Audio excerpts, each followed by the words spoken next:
Good morning from the home offices of the Nittany Mountain District. I'm here this morning with my assistant, Scouter Jameson, and my name's Josh. I'm the Senior District Executive for the Nittany Mountain District, and I'm here this morning to do a fun STEM Nova experiment with you to help some of you Cub Scouts out there work from home on some of your STEM Nova requirements. So we'll be talking about requirement 1C for the Science Everywhere Cub Scout Nova Award. 1C is an hour of reading and watching anything related to science and making a list of 2 questions about what you watched and turning those questions into a STEM Nova counselor. Obviously we won't be doing this for an hour, but this will be part of that time spent will be in this video here this morning. We'll also be working on requirement 3A, part 5, and that is choose a scientific question that you would like to explore, investigate and explore. Choose a scientific question you would like to investigate and explore it. So the scientific question that we're going to explore here this morning is why oil and water don't mix. And to do that, we are going to make a lava lamp. So some of you may have seen a lava lamp at home, and those lava lamps you plug into the wall. It heats up, causes a chemical reaction, causes bubbles to bubble up through the tube, bubble back to the bottom, and start all over again. As long as that's plugged in and there's heat and that reaction is happening, it'll keep bubbling. Well, today we're going to do something kind of similar, but our lava lamp's going to be homemade. And this lava lamp works with the following items. These are things you can pick up at your local grocery store. I don't think that the pandemic has wiped these items out yet, at least not at my local grocery store. You will need an empty bottle. Any empty bottle or jar will do. For you really little Cub Scouts, you might want to use a jar with a wide opening on the top to make it easier to pour things into it. I like these sparkling ice bottles because of the shape. They look kind of like a lava lamp. They're really handy. You can get those at most grocery stores. You'll need some vegetable oil. Most people have this in their kitchen to do cooking with. There's still lots of this left at the grocery store, so if you need it, you can go out and get some. Water. We're going to use bottled water here this morning. Easiest thing to do is use your kitchen sink. That way, no spills, you got water available with the faucet. But we're going to use bottled water for our experiment here this morning. Food coloring. You can pick this up at any grocery store. We have several different colors here this morning. Red, green, yellow, blue. The darker colors seem to work better, so for this morning we're going to use some blue food coloring. And the last thing you need is Alka-Seltzer tablets. Any kind of antacid tablet will do. Generic brands work just fine and are a lot cheaper, but we need some kind of an antacid tablet to cause our chemical reaction. So those are the items that you'll need. If you're not going to use a kitchen sink, wash tub works great. That way you can do the experiment pretty much anywhere in your home. So back to our scientific question that we're going to investigate and explore this morning, and that is why oil and water do not mix. There are 2 reasons why they do not mix. The first reason is because of density. Okay, so to explain density in a way that I think we can all understand, density is when molecules are packed tightly together or not packed tightly together. So think of a stadium full of people. If it's Beaver Stadium, Penn State, Ohio State, the entire stadium is packed with 100,000 people, all shoulder to shoulder, tightly packed in there. That means high density. Same thing for molecules. If we got a lot of molecules, they're all tightly packed together, that's high density. Okay? Low density. An example we can all relate to right now while we're on quarantine. We've all heard of social distancing, staying 6 feet apart. If you have a stadium, Penn State's playing, let's say, Clarion University first week of the season. Stadium's maybe half full. We got some people over here, some people over there. They're spread out. That's low density. So if you have molecules that are spread out, They're socially distant from apart from one another. They're low density.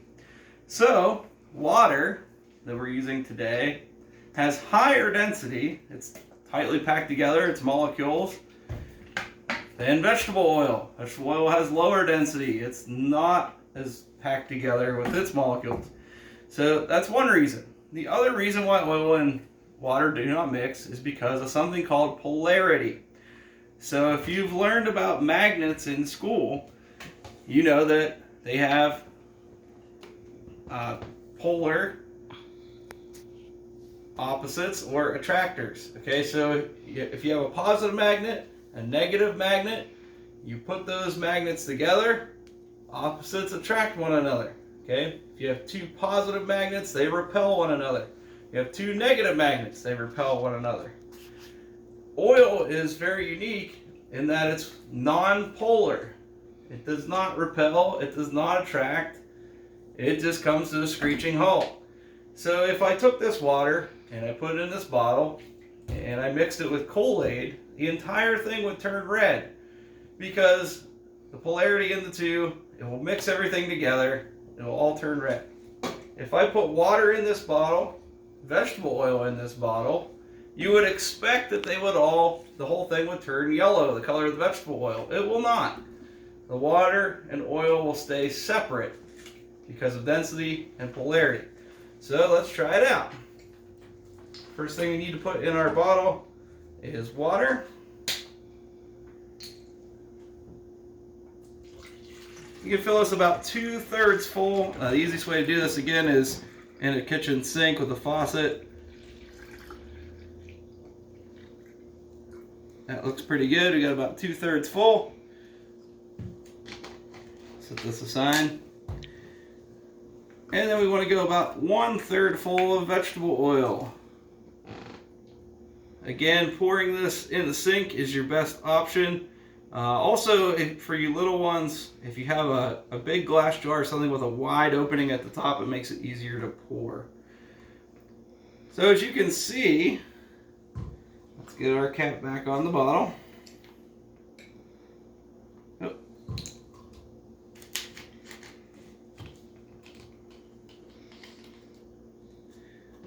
As you can see, the water and oil did not mix, thanks to density and polarity. All the water's at the bottom, all the oil's at the top. Now watch what happens if I slowly flip it over. They still don't mix. You still have the water and oil separate from one another. And as many times as you do this, it will always remain separate. Okay? Let's put that back in here for a second. So to make this a little more fun, to make some nice colorful bubbles when we have our reaction, we'll put in some food coloring. So today we're going to use blue. The darker colors tend to turn out better. I usually do about 10 big drops. 10 to 15 big drops. It will take a few seconds for the food coloring to drop, to settle. So we're going to let that sit there for a moment. Let the food coloring drop down. And color our water.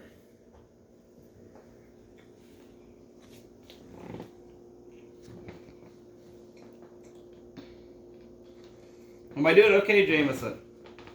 Does it look pretty good to you? That looks pretty good, huh? Again, if we slowly turn it, you'll notice it does not mix.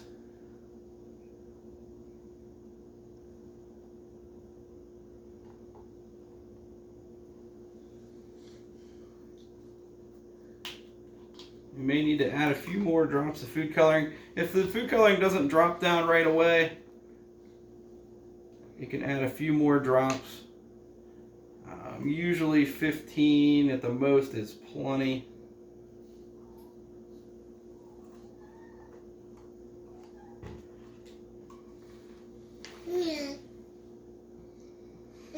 So while we're waiting on that, just a review. Once again, the requirements for the Cub Scout Nova Science everywhere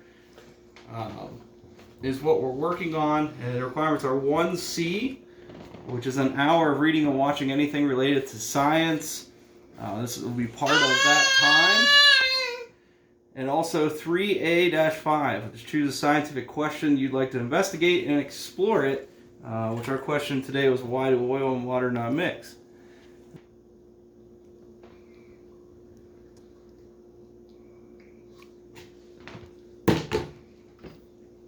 Okay, so our food coloring has settled to the bottom.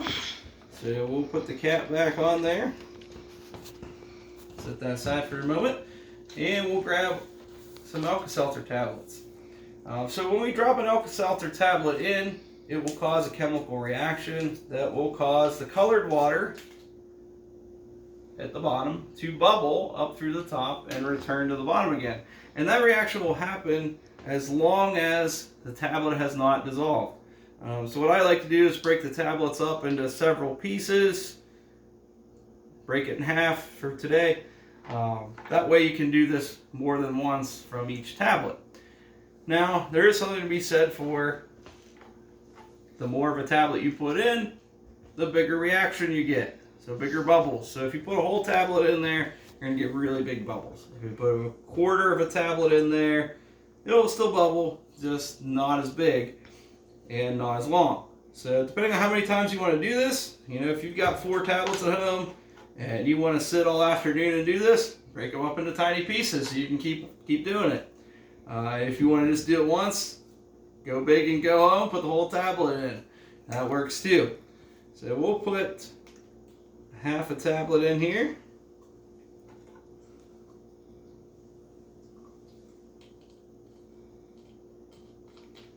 And as you can see, the reaction is almost immediate. We have a lava lamp with some nice colorful bubbles. Pretty fun stuff. And like I said, you can do this as many times as you want. Just when the tablet dissolves, put another tablet in. Everything I showed you here today, water is free out of your faucet at home. Vegetable oil, Alka-Seltzer tablets, food coloring, all those items, if you don't already have them at home, you can pick them all up for less than $15, probably less than $10, depending on the size of the vegetable oil that you get.